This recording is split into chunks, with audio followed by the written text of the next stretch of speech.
ஆண்டவராகிய இயேசு கிறிஸ்துவின் நாமத்தில் உங்கள் அனைவரையும் அன்போடு வாழ்த்துகிறேன். நீங்கள் சுகமாயிருப்பீர்களாக, மன ரம்யமாயிருக்க என் தேவனாகிய கர்த்தர் ஒத்தாசை பண்ணுவாராக.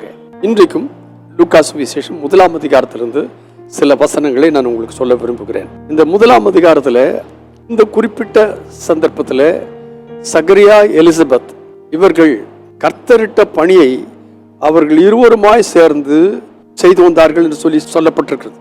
அவர்கள் இருவரும் கர்த்தரிட்ட சகல கற்பனைகளின்படியையும் நியமங்களின்படியையும் குற்றமற்றவர்களாய் நடந்து தேவனுக்கு முன்பாக நீதி உள்ளவர்களாக இருந்தார்கள். அதாவது சகரியா என்கிற ஆசாரியனும் அவனுடைய துணைவியாக எலிசபெத்தும் இப்படி காணப்பட்டார்கள். ஆனால் அவர்களுக்கு ஒரு சங்கடம் என்னவென்று கேட்டால், அவர்களுக்கு பிள்ளை இல்லாதிருந்தது. அதே போல இருவரும் வயது சென்றவர்களாக இருந்தார்கள். இப்படிப்பட்டதான சந்தர்ப்பத்தில் ஆசாரிய ஊழியத்தின் முறைமையின்படி தூபம் காட்டுகிறதற்கு அவனுக்கு சீட்டு விழுந்தது. ஸோ அவன் கர்த்தருடைய சன்னிதானத்தில் சென்று அந்த தூபம் காட்ட சென்றிருக்கும் பொழுது ஒரு சம்பவம் நடந்தது. என்னவென்று கேட்டால், அப்பொழுது கர்த்தருடைய தூதன் ஒருவன் தூப பீடத்தின் வலது பக்கத்தில் நின்று அவனுக்கு தரிசனமானான். ஒரு தூதன் அவனுக்கு தரிசனமானான். ஆனால் அந்த தரிசனத்தை கண்டவுடன் அவன் என்ன ஆயிற்று என்று கேட்டால், சகரியா அவனை கண்டு கலங்கி பயமடைந்தான். அடுத்த வசனம் எனக்கு ரொம்ப ஆசீர்வாதமான ஒரு வாக்கியம். இந்த கால வேளையில உங்களுக்கும் அதை ஒரு வார்த்தையாக, தேவ வார்த்தையாக, ஒரு தீர்க்க தரிசன வார்த்தையாக உங்களுக்கு சொல்ல வேண்டும் என்று விரும்புகிறேன்.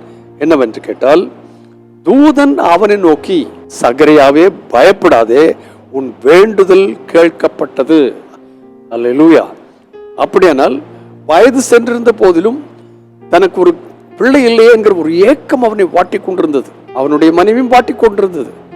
ஆனால் அவர்கள் அதை புறம்பே சொல்லவில்லை. ஏனென்று கேட்டால் அவன் ஒரு ஆசாரியன், மற்றவர்களுக்கு ஊழியம் செய்கிறவன் ஆகியனாலே தங்கள் உள்ளத்துக்குள்ளே அதை வைத்துக் கொண்டு கர்த்தரிடத்திலே மாத்திரம் முறையிட்டுக் கொண்டிருந்தான். ஆனால் இப்படிப்பட்ட நேரத்தில் தான் வயது சென்றவர்களாயிருந்த வேளையிலே தேவனாகிய கர்த்தர் தம்முடைய தூதனை அவனுக்கு முன்பாக அனுப்பி ஒரு வார்த்தை சொன்னார். என்னவென்று கேட்டால், சகரியாவே நீ பயப்படாதே, உன் வேண்டுதல் கேட்கப்பட்டது. இந்த காலையில கூட என் வேண்டுதல் இன்னும் கேட்கப்படவில்லையே, நான் இவ்வளவு நாளா கேட்டுட்டு இருக்கிறேன், யார்கிட்டையும் சொல்ல முடியலையே, கர்த்தரிடத்துல மட்டும் தானே சொல்லிட்டு இருக்கிறேன் என்று சொல்லி நினைக்கிறவர்கள் யாராக இருந்தால், இந்த காலவேளையில உங்களுக்காக கர்த்தர் ஒரு தூதனை அனுப்பி இந்த வார்த்தைகள் உங்களுக்கு சொல்லுகிறார். பயப்படாதே, பயப்படாதே, உன் வேண்டுதல் கேட்கப்பட்டது. மாத்திரமல்ல, அந்த வேண்டுதல் என்ன என்று அதற்குரிய பதில் என்ன என்று சொல்கிறார். உன் மனைவியாக எலிசபெத் உனக்கு ஒரு குமாரனை பெறுவாள். மாத்திரமல்ல, அவனுக்கு என்ன பெயரிடணும்னு கூட சொல்லிவிட்டார். ஆனால் இந்த சகரியாவுக்கு அது குறித்து ஒரு சந்தேகம். இதை நான் எப்படி அறிவேன்? கர்த்தர் அவனுக்கு நல்ல ஒரு அடையாளத்தையும் கொடுத்தார். குழந்தை பிறக்கிற வரைக்கும் நீ ஊமையனாயிருப்பாய், பேச முடியாது. அவன் அமைதலாயிருந்தான். இந்த கால வேளையில கர்த்தர் உங்களுக்கு ஒரு அடையாளத்தை கொடுப்பாராக. நீங்கள் நிறைய ஜெபித்தீர்கள், பதில் கிடைக்கவில்லை. ஆனா இந்த கால வேளையில தீர்க்க தரிசனமாய் நான் உங்களுக்கு சொல்லுகிறேன், உன் வேண்டுதல் கேட்கப்பட்டது. எதை கேட்டாயோ அதை நீ பெற்றுக்கொள்ள தேவனாய் கர்த்தர் அருள் செய்வாராக. பரிசுத்தமுள்ள எங்கள் நல்ல பிதாவே, இந்த கால வேளையில தந்த இந்த நல்வார்த்தைகளுக்காக உமக்கு நன்றி.